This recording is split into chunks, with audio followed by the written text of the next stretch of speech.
돈돈 브리핑 정상근 기자 어서 오십시오. 네, 안녕하십니까. 미디어오늘 정상근 기자입니다. 예, 김정은 북한 노동당 국무위원장이 결국 네.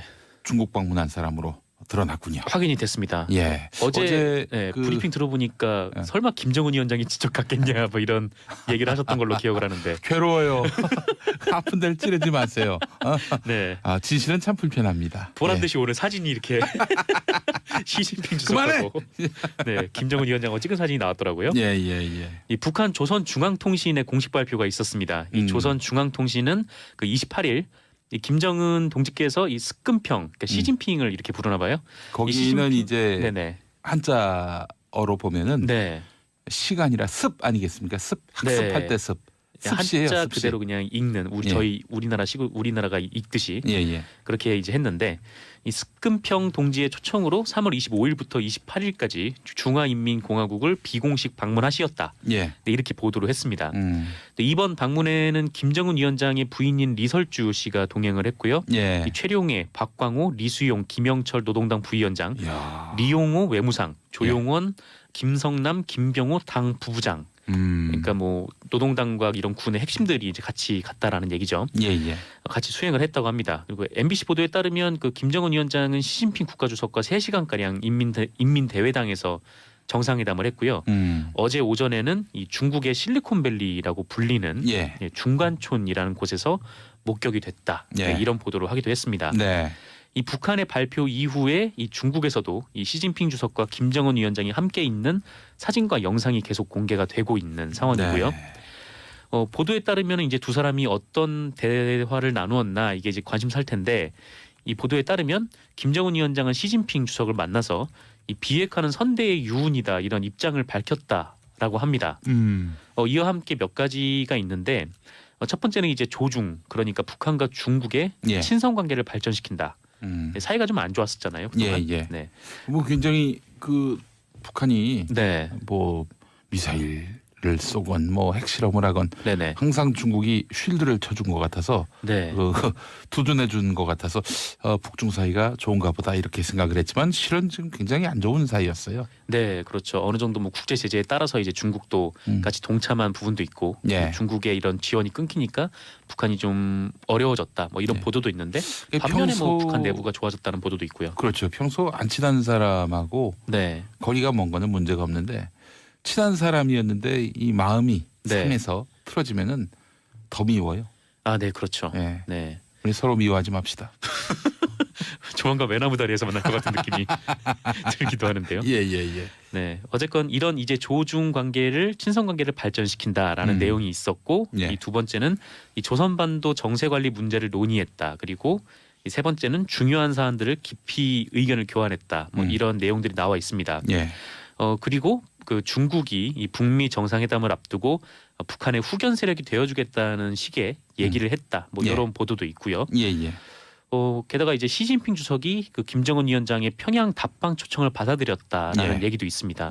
이게 사실이라면 이 관계가 이제 완전히 회복이 됐다라고도 볼 수 있는 얘기인 거죠. 근데 정말 깜짝 놀랄 방문과 결과인데 이 북미 정상회담 그리고 뭐 남북 정상회담을 앞두고 외교가 지금 활발하게 움직이고 있습니다. 그 특별 열차 타고 베이징 갔다가 평양으로 돌아가고 있는 사람이 도대체 누구냐? 이 관심 당연히 집중이 되고 또 그 사람이 베이징에 가서 중국 측 고위 인사들과 과연 어떤 얘기를 나눴는지가 또 더 큰 관심거리가 아닌가 싶습니다. 세종연구소의 홍현익 수석연구위원 전화로 연결해서 말씀을 나눠보겠습니다. 홍 박사님 안녕하십니까? 네, 안녕하십니까? 산케이 신문도 그렇고 그 블룸버그도 그렇고 아예 김정은이 그 기차를 탔다고 못을 박아서 보도를 했던데요. 가능성이 어느 정도라고 보십니까? 저도 김정은이라고 처음부터 생각했거든요. 왜냐하면은 이 역마다 가림벽을 했다는 게 과연 뭐 김영남이나 김여정이 갔을 때 그렇게까지 할 필요는 없거든요. 그러니까 아무리 백대열통이라 해도 김여정은 김여정일 뿐이죠. 지도자가 아니니까. 그리고 이 경호하는 의전 차량 같은 것도 꽤 의리의리하고 그래서 저는 이 김정은일 수 있다. 특히 그 김정은의 지금까지 행보를 보면 자기 여동생을 한국에 보내는가 하면 또 김영남도 보내고 그리고 이 큰 폭으로 이게 움직이는 게 정상회담 하자 그러고 또 뭐 예년 수준이면 한미 연합훈련 뭐 이해한다. 이렇게 하는 그 뛰는 행보가 굉장히 광폭으로 뛰거든요. 네. 그러니까 지금은 김정은이 중국으로 전격적으로 한번 방문해서 역전 드라마를 쓰는 게 아닌가. 사실은 김정은이 국제사회에서 완전히 고립돼 있었는데 예. 지금 어느새 아베는 지금 김정은 만나려고 혈안이 돼 있고요. 예. 그리고 시진핑 주석도 아마 김정은을 초청하려고 많은 노력을 했을 겁니다. 그러니까 김정은이 분명히 환대를 받는다라는 자신감을 가지고 갔을 가능성이 있고요. 존 볼튼 같은 사람이 지금 미국의 백악관 안보보좌관으로 되기 때문에 예. 미국 그 존 볼튼 덕분에 어떻게 보면 시진핑하고 김정은이 이해관계가 훨씬 더 밀착될 수 있는 네. 자칫하다가 미국이 북한을 선제 공격할 수도 있는 상황이기 때문에 네. 그러니까 지금은 뭐 미국이 굉장히 정상회담하니까 평화로워 보이지만 만약에 5월 달에 정상회담이 아예 안 되거나 또 의견 대립만 하고선 헤어지면 그때는 뭐 존 볼튼이나 마이크 폼페오 이런 사람들 뭐 선제 공격하자는 사람들이거든요. 예. 그러니까 시진핑 주석도 선제 공격하면 중국도 아주 낭패죠. 네. 그러니까 의기투합했을 것이다. 저는 그렇게 봤습니다. 지금 보면은 뭐 김정은일 가능성이 굉장히 높은 상황이고 얘기 들어보니까 지금 중국 베이징에서의 여러 가지 의전, 경호 이게 보니까 문재인 대통령이 국빈 방중했을 때보다도 더 심하다고 그러더라고요. 그러니까 네, 뭐 아마도 김정은이 누군지 얘기를 안 하잖아요. 중국이. 네. 그거 자체도 만약에 김여정이나 김영남이라면 네. 그렇게 숨길 이유가 없는 거거든요. 예. 최룡해가 갔을 때나 리수영 갔을 때는 다 누가 왔다고 다 얘기가 다 됐었거든요. 그렇죠. 예. 그런데 김정은이기 때문에 얘기를 안 하는 거다. 저는 그렇게 보는 거죠. 예. 근데 베이징에서 불렀을까요? 평양에서 가겠다고 그랬을까요? 저는 시진핑이 부르는 측면이 더 컸다. 왜냐하면 김정은이 가기보다는 김정은으로서는 사실 북한 내부의 협중이라 그래가지고 네. 중국 지도자들 욕을 많이 하고 그리고 자칫하면 그 주체사상으로 볼 때 중국이 만약에 먹힌다 그러면은 중국한테 먹힐 가능성이 제일 크거든요. 네. 90%나 무역으로 의존하고 있고 석유도 뭐 거기서 전적으로 다 가져오니까. 그렇죠. 그러니까 오히려 중국을 경계했는데 그러니까 김정은이 먼저 이렇게 고개를 숙이기보다는 시진핑이 자칫하다가 차이나 베싱이라고 그래가지고 이게 차이나 패싱. 네, 그래서 패싱이요.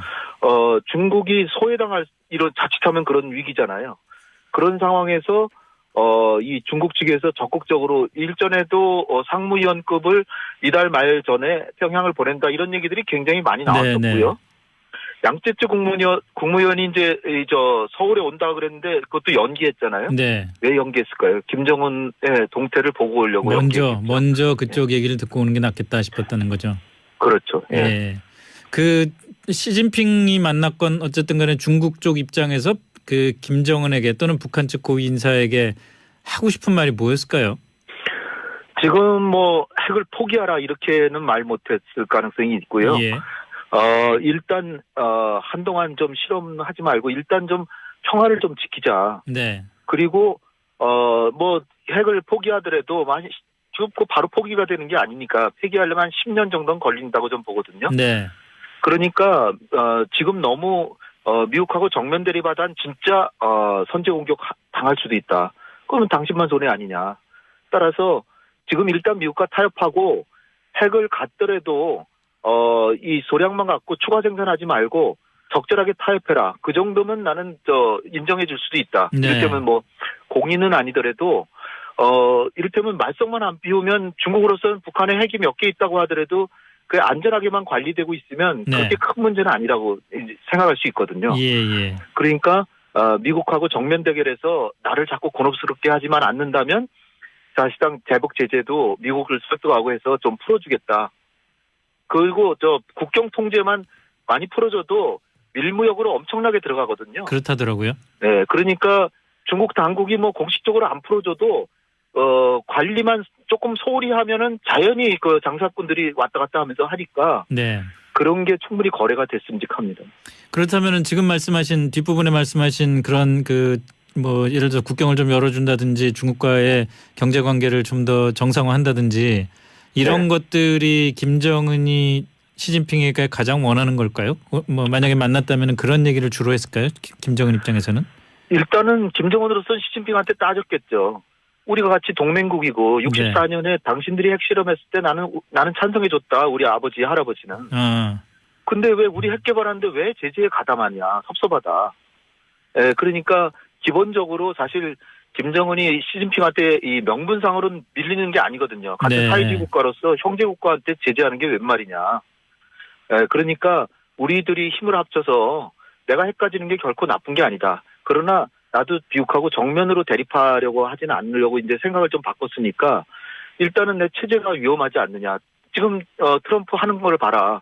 중국에다 엄청난 무역 제재하고 네. 그다음에 대만의 인적 교류를 활발히 하고 남중국해에서 당신들하고 싸우는데 그런 미국한테 이 고개 숙이면서 우리 형제 국가를 이렇게 제재하는 게 말이 되냐. 아마 그렇게 얘기했을 것이고요. 네. 그런 얘기 시진핑도 사실 당신이 핵 개발하는 거 내가 마음속으로 그렇게 반대할 수는 없지만 국제사회라는 게 국제사회의 논리가 있지 않냐. 네. 그러니까 좀 하더라도 좀 템포 조절도 하고 미국하고 타협해가면서 해서 이제까지 만든 핵은 그냥 적절히 미국하고 타협해서 갔더라도 추가 생산하지 않는 방향으로 평화를 좀 지켜라. 그러면 나도 교류협력 하겠다. 이런 식으로 뭔가 장기 계획을 서로 논하지 않았을까. 자, 그러면은 추정합니다. 그러면 남북 정상회담과 북미 정상회담을 앞두고 북중 간에 이렇게 관계 개선의 조짐이 보이는 것은 우리 입장에서 볼 때는 또는 미국 입장에서 볼 때는 좋습니까? 나쁩니까? 장단점이 있는데요. 네. 일단은 자칫하다가 지금 마이크 폼페오나 존 볼튼 이런 사람들 보면 선제 공격할 수도 있는 상황인데 중국이 뒤를 받쳐주면 선제 공격 사실 불가능하죠. 네. 중국이 미국을 막아주면 그 사실상 거부권이나 비슷한 거기 때문에 그러니까 전쟁 위험성은 훨씬 줄어들었는데 또 거꾸로는 이 중국의 대북 제재 같은 게 좀 풀리면 김정은이 그렇게 트럼프한테 양보할 이유가 없거든요. 그렇죠. 그 얘기는 핵을 완전히 포기시키는 거는 쉽지 않을 수도 있다. 그 장단점이 있다고 봅니다. 그러나 일단 평화는 지키는 데는 평화 유지에는 상당히 도움이 되는데 핵 문제의 근원적 해결은 사실 그 빅딜하기가 쉽지 않은 형국이 아니냐. 더군다나 아베도 지금 김정은 만나려고 막 그러는데 그러면은 김정은이 진짜 국제적 고립에다가 엄청난 제재에 직면해야 포기하는데 지금 좀 풀리는 형국이잖아요. 그러면 김정은이 그렇게 과연 순순히 핵을 포기할 것인지 그러나 그러니까 장단점이 있다라고 좀 봅니다. 처음에 한 달쯤 전에 그 남북 정상회담, 북미 정상회담이 합의가 되고 난 뒤에 지금 한 달 사이에 그 변화가 미국은 강성 인사들이 백악관과 행정부를 포진이 됐고 북한은 이렇게 또 중국과의 접근을 시작을 하고 이런저런 변화가 있지 않습니까? 전체적으로 그때와 비교해서 지금 남북 정상회담이나 북미 정상회담 전략을 수정해야 될 필요가 좀 있습니까? 지금 양측은 자기 진용을 재정비하는 중이라고 이제 보고요. 네. 정작 북미 간에는 지금 실무 협상이 안 되고 있잖아요. 네. 그런 상황에서 결국은 이제 될 거라고 이제 보고요.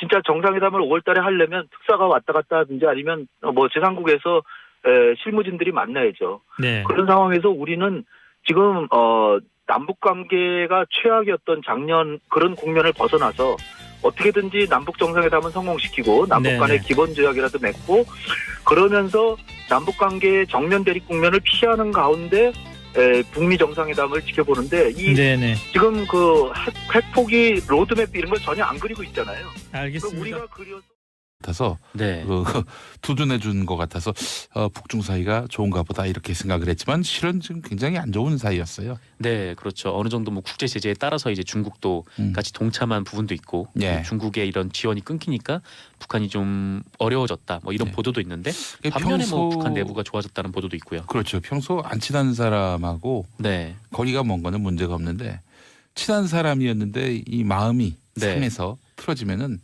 더 미워요. 아, 네, 그렇죠. 네. 우리 서로 미워하지 맙시다. 조만간 외나무 다리에서 만날 것 같은 느낌이 들기도 하는데요. 네, 어쨌건 이런 이제 조중 관계를 친선 관계를 발전시킨다라는 내용이 있었고 이 두 번째는 이 조선반도 정세 관리 문제를 논의했다. 그리고 이 세 번째는 중요한 사안들을 깊이 의견을 교환했다. 이런 내용들이 나와 있습니다. 그리고 그 중국이 이 북미 정상회담을 앞두고 북한의 후견 세력이 되어주겠다는 식의 얘기를 했다. 뭐 이런 보도도 있고요. 게다가 이제 시진핑 주석이 그 김정은 위원장의 평양 답방 초청을 받아들였다라는 얘기도 있습니다. 이게 사실이라면 이 관계가 이제 완전히 회복이 됐다라고도 볼 수 있는 얘기인 거죠. 근데 정말 깜짝 놀랄 방문과 결과인데, 이 북미 정상회담 그리고 뭐 남북 정상회담을 앞두고 외교가 지금 활발하게 움직이고 있습니다. 그 특별 열차 타고 베이징 갔다가 평양으로 돌아가고 있는 사람이 도대체 누구냐?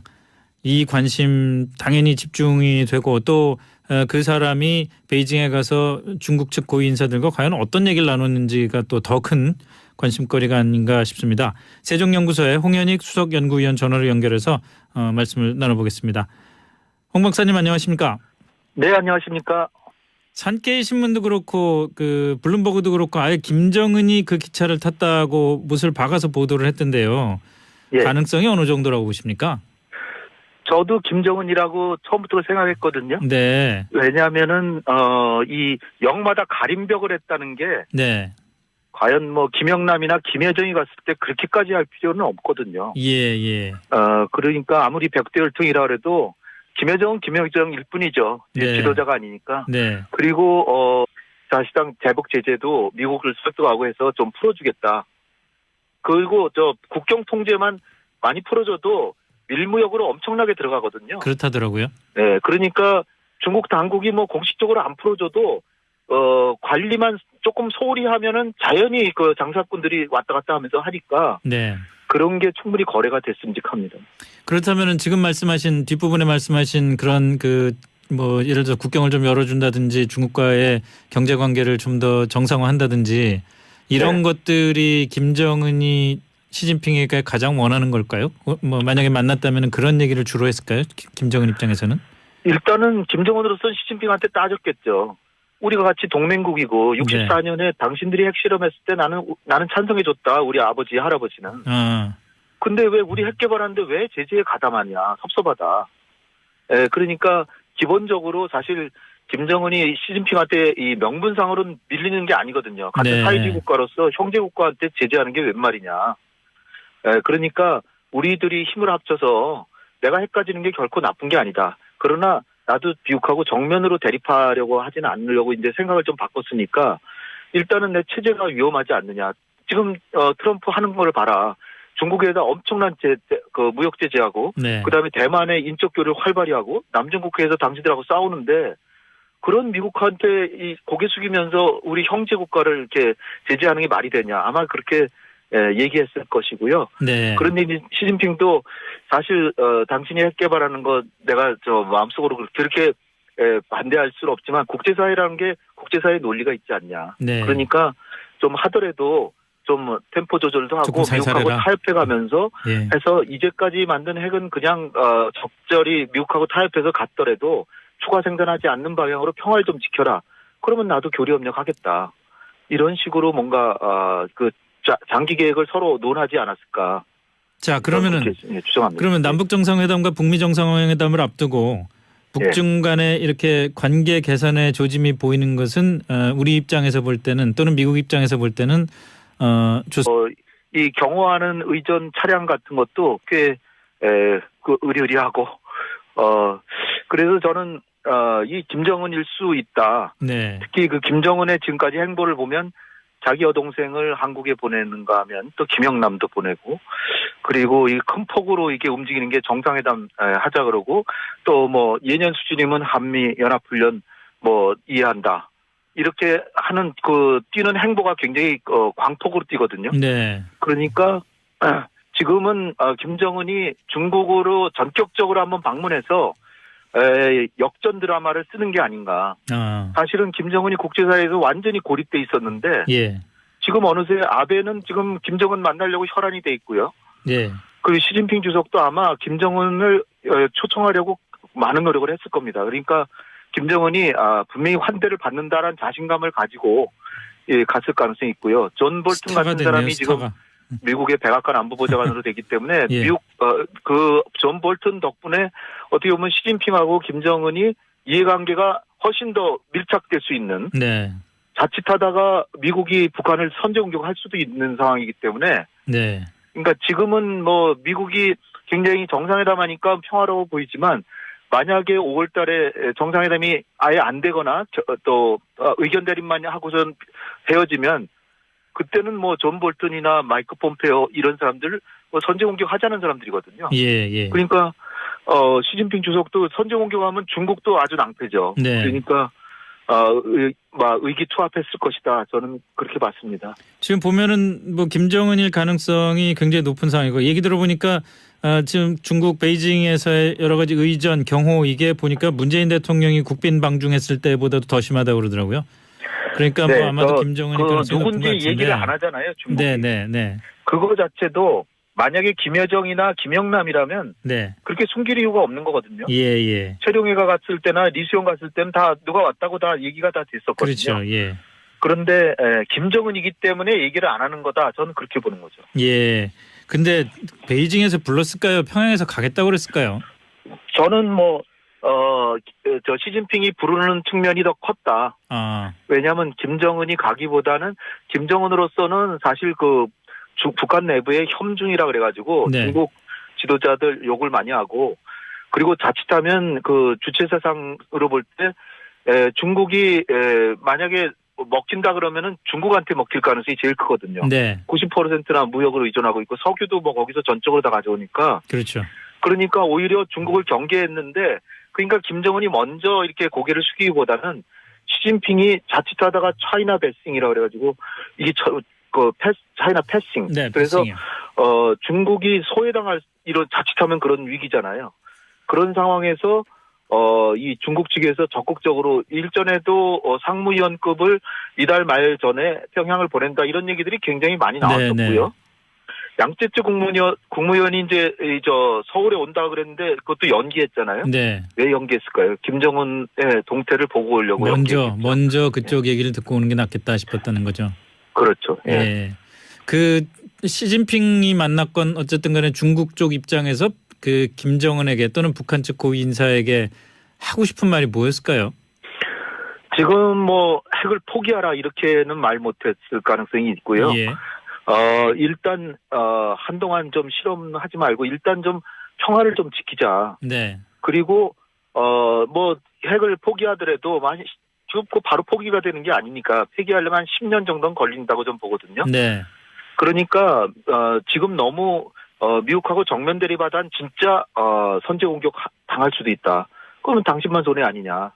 따라서 지금 일단 미국과 타협하고 핵을 갖더라도 이 소량만 갖고 추가 생산하지 말고 적절하게 타협해라. 그 정도면 나는 인정해 줄 수도 있다. 네. 이를테면 공인은 아니더라도 이를테면 말썽만 안 피우면 중국으로서는 북한에 핵이 몇 개 있다고 하더라도 그 안전하게만 관리되고 있으면 네. 그렇게 큰 문제는 아니라고 생각할 수 있거든요. 예. 그러니까 미국하고 정면 대결해서 나를 자꾸 곤혹스럽게 하지만 않는다면 돈돈 브리핑 정상근 기자 어서 오십시오. 네, 안녕하십니까. 미디어오늘 정상근 기자입니다. 예, 김정은 북한 노동당 국무위원장이 결국 중국 방문한 사람으로 드러났군요. 확인이 됐습니다. 예. 어제 브리핑 들어보니까 설마 김정은 위원장이 직접 갔겠냐 뭐 이런 얘기를 하셨던 걸로 기억을 하는데. 괴로워요. 아픈 데를 찌르지 마세요. 네. 진실은 참 불편합니다. 보란 듯이 오늘 사진이 이렇게 시진핑 주석하고 김정은 위원장하고 찍은 사진이 나왔더라고요. 예. 이 북한 조선중앙통신의 공식 발표가 있었습니다. 이 조선중앙통신은 28일 이 김정은 동지께서 이 스끈평, 그러니까 시진핑을 이렇게 부르나 봐요. 거기는 이제 한자어로 보면은 시간이라 습 아니겠습니까? 습 학습할 때 습. 습시예요, 한자 습시. 그대로 그냥 읽는 저희 우리나라가 읽듯이 그렇게 이제 했는데 이 스끈평 동지의 초청으로 3월 25일부터 28일까지 중화인민공화국을 비공식 방문하시었다. 이렇게 보도를 했습니다. 이번 방문에는 김정은 위원장의 부인인 리설주 씨가 동행을 했고요. 이 최룡해, 박광호, 리수용, 김영철 노동당 부위원장, 리용호 외무상, 조용원, 김성남, 김병호 당 부부장. 그러니까 노동당과 이런 군의 핵심들이 이제 같이 갔다라는 얘기죠. 같이 수행을 했다고 합니다. 그리고 MBC 보도에 따르면 김정은 위원장은 시진핑 국가주석과 3시간가량 인민대회당에서 정상회담을 했고요. 어제 오전에는 이 중국의 실리콘밸리라고 불리는 중간촌이라는 곳에서 목격이 됐다. 이런 보도를 하기도 했습니다. 이 북한의 발표 이후에 이 중국에서도 이 시진핑 주석과 김정은 위원장이 함께 있는 사진과 영상이 계속 공개가 되고 있는 상황이고요. 네. 보도에 따르면 이제 두 사람이 어떤 대화를 나누었나 이게 이제 관심사일 텐데 이 보도에 따르면 김정은 위원장은 시진핑 주석을 만나서 이 비핵화는 선대의 유운이다 이런 입장을 밝혔다라고 합니다. 이와 함께 몇 가지가 있는데 첫 번째는 이제 조중 그러니까 북한과 중국의 예. 친선 관계를 발전시킨다. 사이가 좀 안 좋았었잖아요. 그동안. 예. 네. 뭐 굉장히 그 북한이 네. 뭐 미사일을 쏘건 뭐 핵실험을 하건 네네. 항상 중국이 쉴드를 쳐준 것 같아요.